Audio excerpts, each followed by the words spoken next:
إن الحمد لله والصلاة والسلام على رسول الله وأشهد أن لا إله إلا الله وحده لا شريك له وأشهد أن سيدنا محمدا عبده ورسوله وأشهد أنه قد بلغ الرسالة وأدى الأمانة ونصح الأمة وجاهد في سبيل الله حق جهاده حتى أتاه الله اليقين. Inshallah, in the continuation of the Muslim family and how to build the Muslim family, very much we finished this segment about what is the character of the Muslim or what it's supposed to, the purpose of the message of Islam, and also I talked about the approach that Allah subhanahu wa ta'ala wants you to move in it, and that was Surah Al-Asr. And now we are getting ready for marriage as individual. How do you know that you are ready for marriage? There are hadiths of Sayyidina Muhammad sallallahu alayhi wa sallam, and we all know about it. What I want to do is I want to share with you some of the focal points that we're supposed to have in mind when we are about that, going to marriage. Number one, we need to understand, as long as the Muslim have only one goal in his life, or has only one goal in his life, which is qualified to Allah, mercy in this life and hereafter, here it comes with the help of Allah subhanahu wa ta'ala in a form of marriage. Find you a partner. So what is the marriage or the marriage contract? It is a holy contract, holy commitment between a man and a woman, Muslim man and Muslim woman, that they both will help each other to qualify to Allah mercy. That's the purpose. Because Allah subhanahu wa ta'ala is saying about the hereafter is saying what? لا أنساب بينهم. Everyone on his own. There is no son, daughter, father, mother, wife. لا أنساب بينهم. So it is a temporary contract. That's the second part that you have to keep in mind. Another thing you have to keep in mind, you don't get married because you want to get married. Maybe you want to get married. That's Allah subhanahu wa ta'ala out of His mercy that He is making the marriage visible to you and possible, and at things, the process you can understand. But Allah subhanahu wa ta'ala saying in Surah Shura, هو الذي يزوجكم ذكرانا وإناثا. That means Allah subhanahu wa ta'ala is the one who make the means for the man and woman to get married. That means, what is the message in it? Or what we're supposed to know? That what Allah subhanahu wa ta'ala give you, your spouse, either she's a woman or the man, that means I am giving you the combination. That if you know how to follow, if you're going to follow the instructions in it, this is the best combination psychologically, physically, mentally, spiritually, that it will help you to fulfill your goal, to qualify to Allah mercy.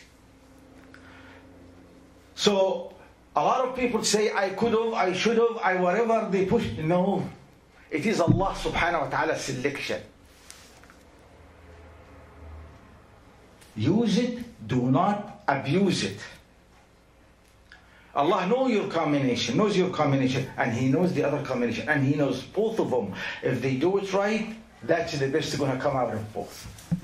So now we know the contract. Part of the validation of that contract for the valid is the acceptance of the woman by her own free will. And basically, the initiation of the marriage contract started by the woman. زوجتك نفسي. That means I am accepting you as a husband. What accepting you as a husband means? It's supposed to be for the one who is really focused and getting ready to build a family. I trusted you to help me out. And as long as it is a contract between partner, that means what? There is no superior and inferior.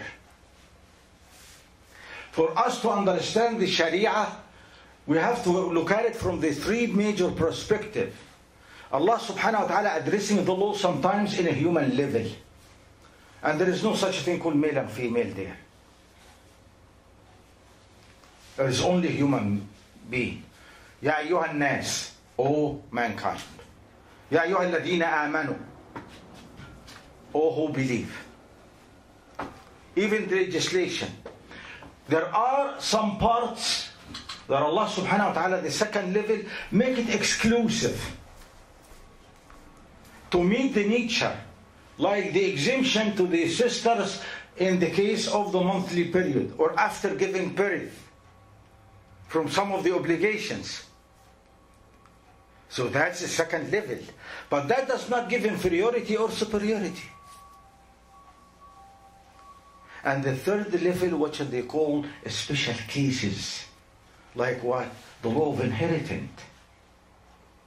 Allah, in the law of inheritance, there is nothing left there for you and me. Allah subhanahu wa ta'ala said, these are the possibilities and this is the way it's supposed to be handled. The case is closed. So when we come, it is a partnership. That means what? وَلَهُنَّ مِثْلَ الَّذِي عَلَيْهِنَّ بِالْمَعْرُوفِ. They have the rights and they have obligations. You have a rights and you have obligations. Insha'Allah, if Allah subhanahu wa ta'ala will, it will be another khutbah about the rights and obligation of each.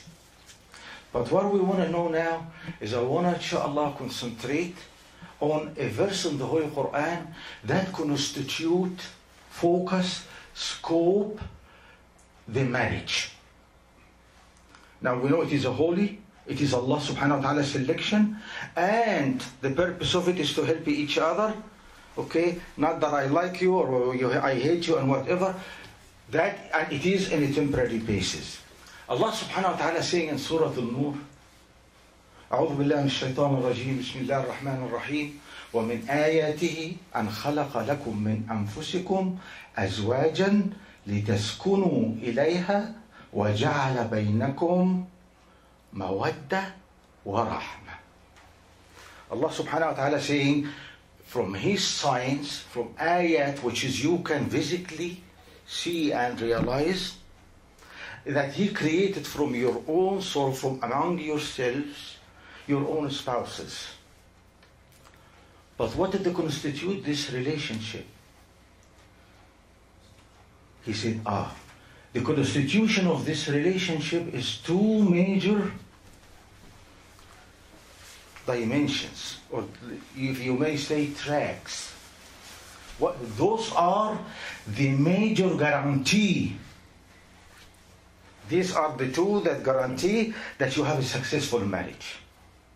And based on what I'm going to share with you today, if you have any deficiency in any given marriage, you will see a deficiency in one of the elements, inshallah, that I will be talking about. But first of all, we have to understand what does the word mawaddah mean and what does the word rahmah mean. So we can find out exactly, because that's gonna trigger how the perception, how I see and function with the other party. We know that based on the cultures and traditions and whatever, one dominate. We know that most of the problems that is happening in the family is the fight for domination. And that's all the purpose of marriage. And that's all the whole entire thing. And a bleeding both. And somebody else will pay the consequence of that marriage. Somebody else will pay the price for that. They will pay, and also the consequence, which is the children and whomever they are dealing with. But let us go back to our subject. Al-mawaddah wal-rahmah. Al-mawaddah, it is the highest level of friendship. And what is the highest level of friendship? That means I am recognizing the differences between us and I'm willing to respect it. I don't want you to be a copy of me. And I'm not going to be a copy of you either. So to have a buddy-buddy relationship, no. You have your character, I have my character. But the differences between us, when we learn how to respect it and honor it, as long as it is not forbidden, you have a mawaddah.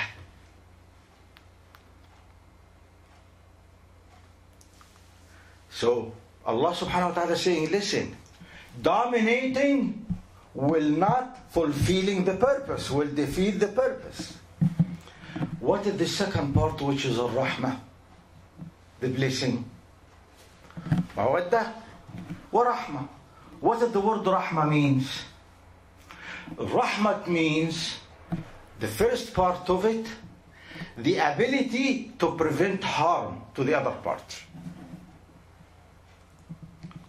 Preventing harm, that's the first part. And what is the second part of the rahmah? Is to predict the need and what's good for the second party and give it to them before they ask for it. So you as a husband or as a wife, your job is not to dominate or to prove anything, but your job, if you are a believer, is to do what? To prevent the harm from happening from your partner, predict by their need or his need, give it to them before they ask for it. Imagine Allah subhanahu wa ta'ala starting Ar-Rahman, Ar-Rahim.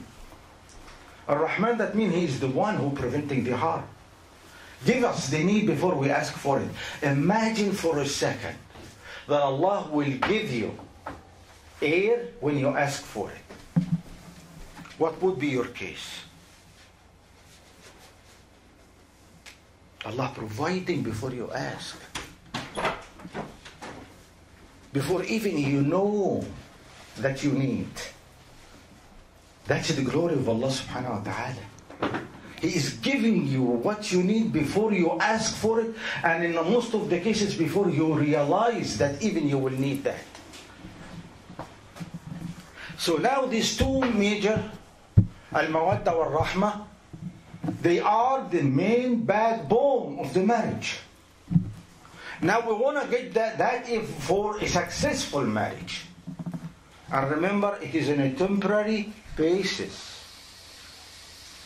Now, for this to take place, to having the relationship based on mawadda and rahmah, there are 7 elements must exist. 7 elements that must exist. Number 1, okay, what I'm going to try to do, inshallah, I'm going to cover as much as I can, but at the same time, each one of the elements that I'm talking about, it has more than one khutbah by its own self. If you need to ask, you can ask me after the khutbah, inshallah. But what I'm going to try to do is to try to put the 7 in a perspective, just as we all share it and we all know it. Number 1, you have to spend the effort to be the best friend to your partner or your spouse. And that will never happen till you realize there are already differences and learn how to respect it. Allah subhanahu wa ta'ala saying, Surah Al-Layth, وَخَلَقَ الذَّكَرَ وَالْأُنْثَى وَإِنَّ سَعْيَكُمْ لَشَتَّى. He created male and female, and your perspective to life is different. They are different. I'm going to give you very quick. Pain make the woman passionate. The same pain make the man angry. When a kid in home crying, who get passion and want to stop it? Stop the crying, the mother. Who get angry and get rid of that? See what he wants. Get him out of another room. I want to sleep. Whatever. The father.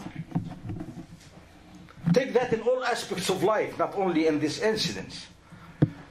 But you have to learn. Don't expect your spouse to think and feel your way, because this is not what it meant it to be. You have to know the differences and learn how to respect it. Now you're going to have a friend. The second, sincerity. Sincerity means what? Sincerity, that means what's in your heart, that's how you're supposed to behave. You do not manipulate. You do not dominate. You do not cheat. You do not take advantage. because you are betraying your contract. You do not make yourself superior, and you do not even submit to be inferior, because you are not helping anybody if you do that. So that's the second, sincerity. I am focused, what's my goal? My spouse focused in what is the goal, and after that we do what? We both meet. The third element, promoting good and fight evil. My spouse responsible, because my spouse committed to Allah subhanahu wa ta'ala. He's going to be the first source for me to know if what I'm doing is right or wrong. I'm going to be the first source to help me out to be more obedient.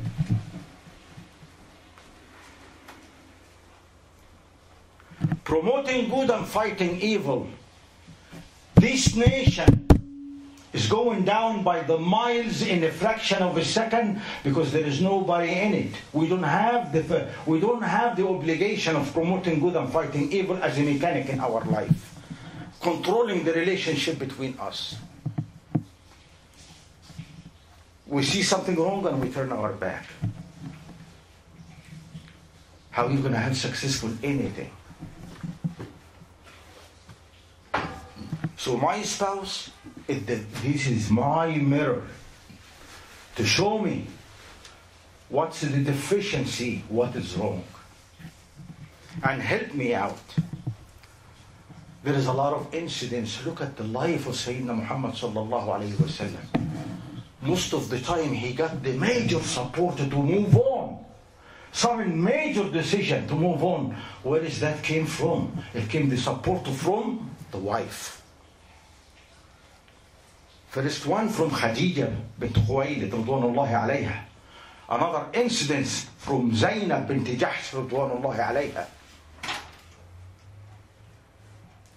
So that's the sincerity.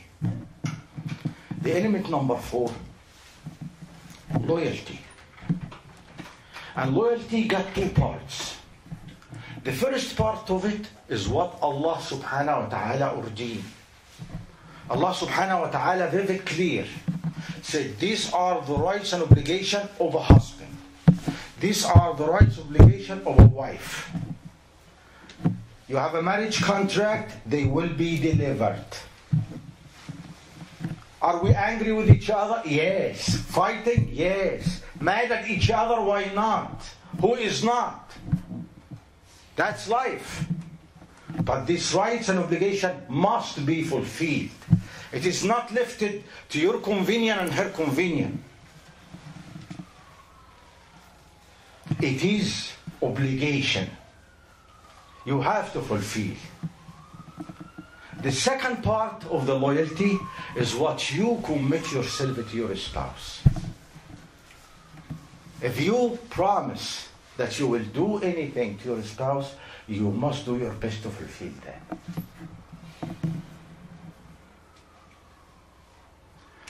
Element number 5, sacrifice. If you are in your own, living on your own, it is understandable. You are number 1, you go out there to accomplish 100% of your convenience. But when you are 2, what are you going to do? Sorry, you are not number 1. You have to understand that the house only got one number 1, which is Allah subhanahu wa ta'ala. Number 2, as long as you are dealing with others, period, regardless who is that others is, going to happen conflict of interest.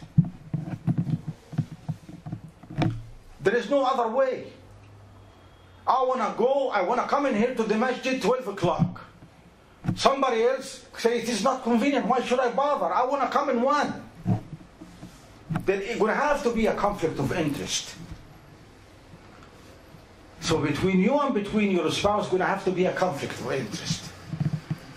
Now your job is, what are we going to do about that? Are we going to dominate on my way or a highway? or keep pushing and intimidating to get your way, that's not a marriage contract. That's a slavery contract. Nice, neat slavery contract. And Allah did not create slaves. Allah created a free people. Allah subhanahu wa ta'ala created and honored. وَلَقَدْ كَرَّمْنَا بَنِي آدَمَ. All the son of Adam, we give them honor. So you are trusted with the responsibility, and now you are twisting it and use it for your own convenience. How is that going to work? You have to sacrifice. I want you to imagine what will happen if in any given issue I am willing to sacrifice to accommodate my spouse, and my spouse at the same time willing to accommodate to make me happy. I'm trying to make her happy and she's trying to make me happy. Where are we going to end? Both happy. That's where the rahmah, it comes from. You have the aptitude to do it. That's number 5. You are required to sacrifice in the marriage relationship without disobedience to Allah subhanahu wa ta'ala. Because when it comes to that line, no one to cross. No one to cross. We just don't do it. We don't go there. When you say you are making your spouse happy in the account of disobeying Allah subhanahu wa ta'ala, you betrayed your spouse, you betrayed Allah subhanahu wa ta'ala to start with, put yourself in a state of disobedience, and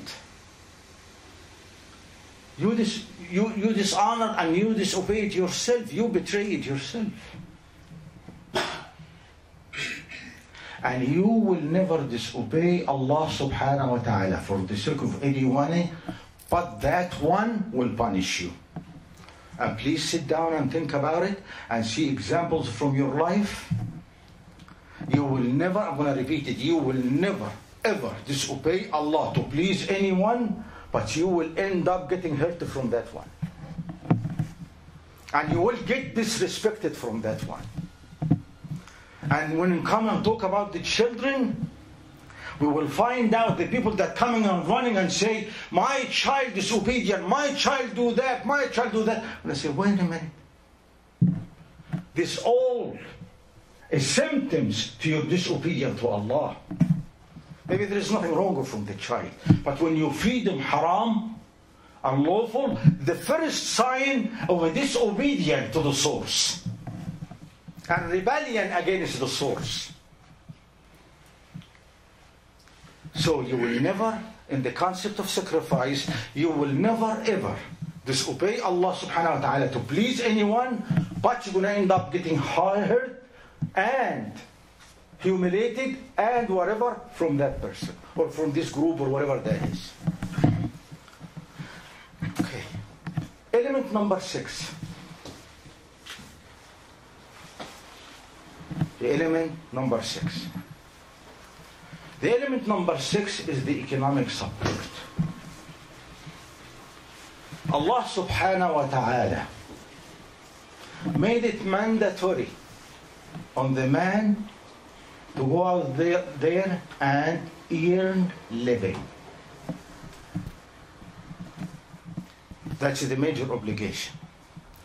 So women are not responsible for spending home.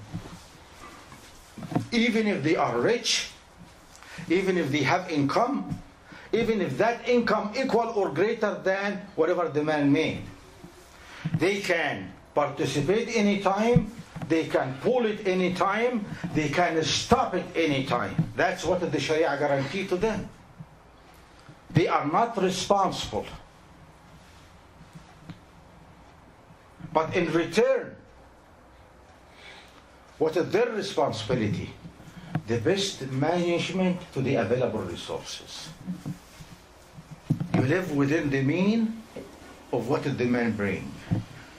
If you have something and you can participate, alhamdulillah. If you go outside to work When there is no compromise to the husband right, and your right, and the children right, and you think that you can bring some, you want to participate by some, or whatever that is, that's the special cases that I was talking about. Some of the special cases, aspects of it. That's your business. Why? Allah subhanahu wa ta'ala, all mercy. He knows in that structure, you get sick every month. Few days. There is a pregnancy. You can be sick more than that. There is a delivery. There is a nursing. There is a raising. And that's all overwhelming to a human being, a woman. And after that, go and earn a living? Allah subhanahu wa ta'ala said. But what she is responsible for?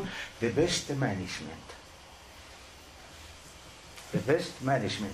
You do not push your husband to go for 2 jobs, or to steal, or to do something wrong. So you will look like your friends, or because that's what you want. No, that's not rahmah. That's not mercy. Remember, rahmah is what? Preventing harm. The first aspect of it, preventing harm. When the man is pushed to do 2 jobs, that's not preventing harm. That's against nature. Because that time belongs to the child, belongs to his family. When I mean his family, his parents, I mean belong to the wife or to the husband or whatever. So here, the economic support or the economic relationship. The last element, which is the natural biological relationship between the man and the woman. All I can say about it in this area, both of them, they have to realize and understand that this relationship belongs to both. And both have needs. And these needs must be respected. These needs must be respected. So this relationship does not belong to the man and does not belong to the woman, but belong to both. Allah subhanahu wa ta'ala said, وَقَدِّمُوا لِأَنفُسِكُمْ.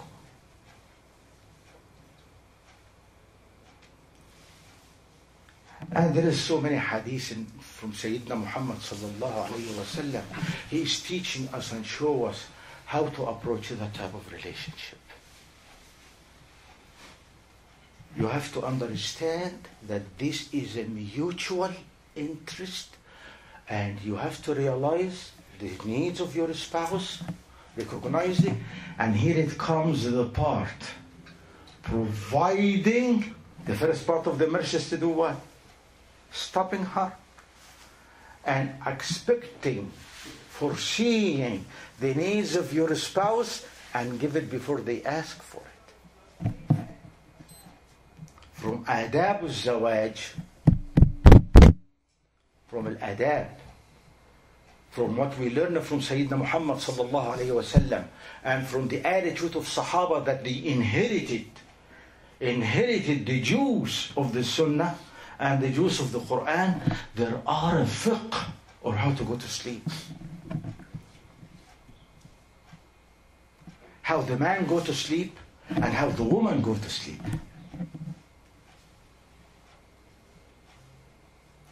This is, like I said, each one of those elements is a fiqh by its own. But here, using this relationship, and especially this relationship, to use it as a bargaining chip, to push or to pressure your spouse, or intimidate your spouse to get what you want, there is so many hadiths on this area. So many hadiths. This is one of a really very important thing. You never use this relationship, either man or woman. You never ever use this relationship to be a bargaining chip to get what you want. There are a certain times, and they are very vivid and clear in Sharia. Very vivid and clear. About 5 major reasons to when to say no. And how to say it very politely. Other than that, like I said earlier, everything is supposed to be mutual interest and a mutual respect to each other. There is no force, there is no intimidation, there is no unnecessary pressure, all of that thing. And this not to be used or not to be ignored. There is a certain limit to abandon your bed. And you know what I mean, abandon your wife. After that, this abandonment can be a legitimate reason for divorce. These all the things that you have to have in your mind. You want a successful marriage, you have to fulfill those 7 points. You have a deficiency in your marriage, or God forbid, I don't mean your marriage, but if you want to see a deficiency in any given marriage, look at those 7 points. And you will find right away it's going to have to be some deficiency somewhere. One or more of those elements is not get fulfilled or got compromised or is not active. That's automatically hit the structure, the organization that it called marriage. So we have to be very, very important. It is very important for us to understand that your spouse in your life to help you, not to serve you. What constitute this? وَلَهُنَّ مِثْلَ الَّذِي عَلَيْهِنَّ بِالْمَعْرُوفِ. In that level, human level, they have the same right, they have the same obligation. Allah subhanahu wa ta'ala said, وَلِلرِّجَالِ عَلَيْهِنَّ دَرَجَةٌ.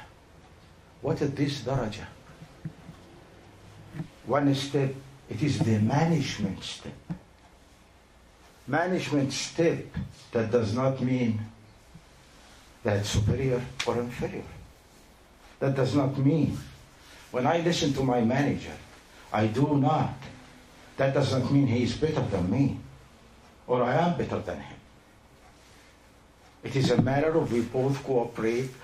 I got a job to do, he got a job to do, or she got a job to do, and the job will never be done without the cooperation of both. We can talk, but somebody final gonna have to take a decision.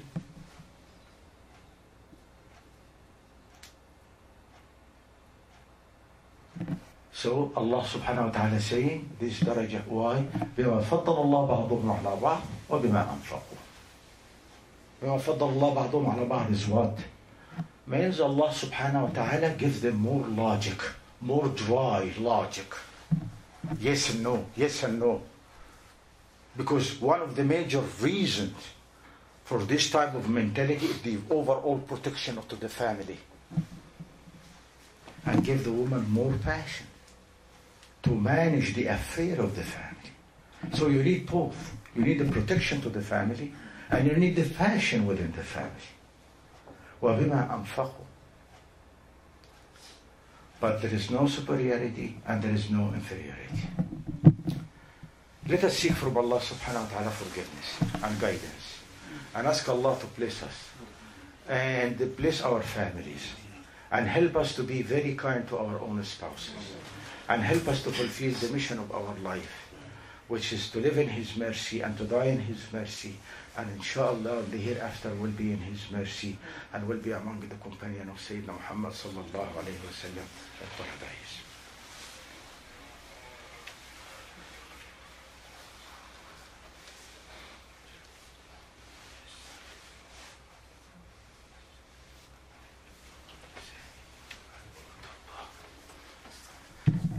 الحمد لله والصلاة والسلام على رسول الله وأشهد أن لا إله إلا الله وحده لا شريك له وأشهد أن سيدنا محمدا عبده ورسوله وأشهد أنه قد بلغ الرسالة وأدى الأمانة ونصح الأمة وجاهد في سبيل الله حق جهاده حتى أتاه الله اليقين.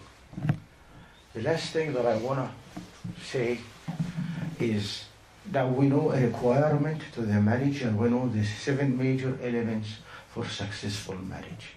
There is only one point, one question that you have to ask yourself. Am I qualified to get married? When I know that I am qualified to get married. In this area, that means when I say qualified to get married, that means there are 4 elements must exist. Number 1, the physical fitness. Number 2, the mental fitness. In the physical fitness and the mental fitness, that's including both the ability to make a family financial, the spiritual elements, which is the knowledge. How this gonna be constituted, how the family gonna be constituted. Number 4, healthy conscience will trigger promoting good or fighting evil.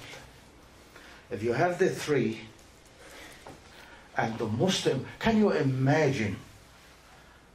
Body, I don't care what you feed that body, but that body does not have a nervous system. The nervous system of any given thing in our life is promoting good and fighting evil. Imagine a body is growing, muscles, whatever, and it doesn't have a nervous system. What is that body can do?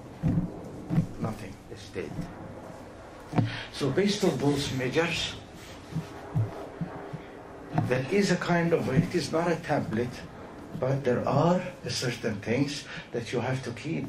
You know yourself, and you know if you are able or not. As Sayyidina Muhammad sallallahu alayhi wa sallam, he said in a lot of hadith, but because of the time, من استطاع منكم الباءة فليتزوج ومن لم يستطع فعليه بالصيام. If you are able, get married. If you are not, fast. We are, when you are adult, there are 5 categories. You have to find yourself, where are you? The first category is you have to get married. There is no other way. Because if you don't get married, you will do wrong. You're going to do wrong.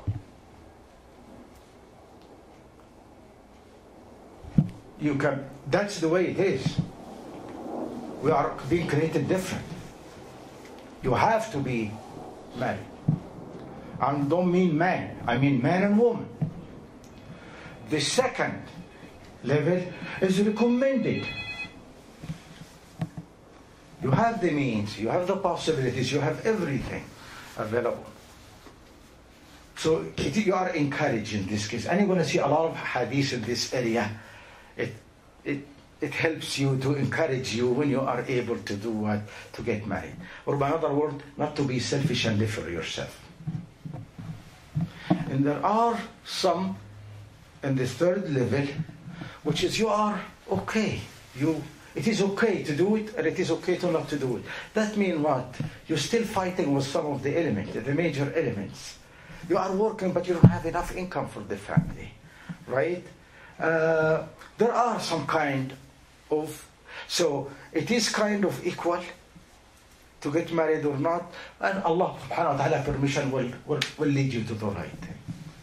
The fourth one is it is not recommended to get married. I have one of the spouses 70 years old and the other one 20 years old. How is that going to work?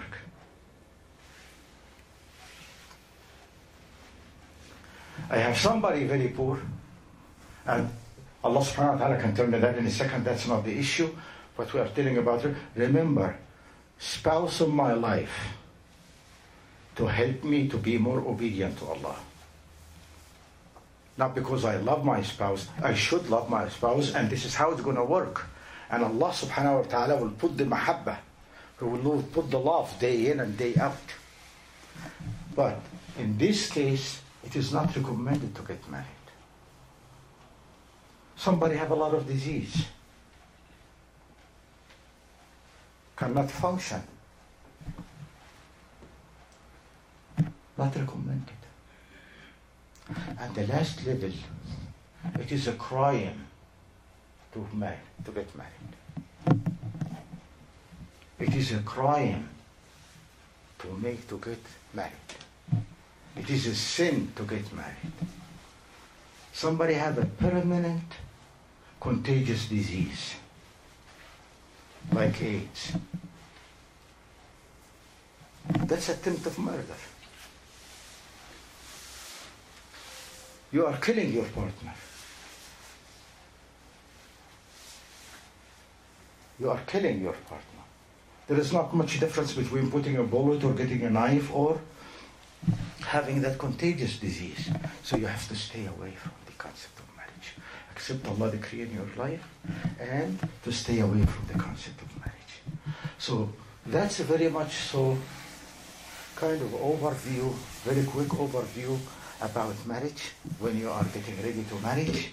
What is supposed to be in your mind when you are getting to do, when you're supposed to say yes, I am ready for it now, or I am not ready, or what is missing. And here's my commitment that I'm committing myself to do when I get into that marriage. And you do not forget to make dua and ask Allah subhanahu wa ta'ala to guide you. Because to make the long story short, one of the signs of acceptance of Allah subhanahu wa ta'ala is to give you a good wife. If you have a good wife, based on the standard that I said, based on the standards that I said, be very grateful and thankful to Allah. I want to finish the khutbah by saying one thing. Ittaqillah in your spouse.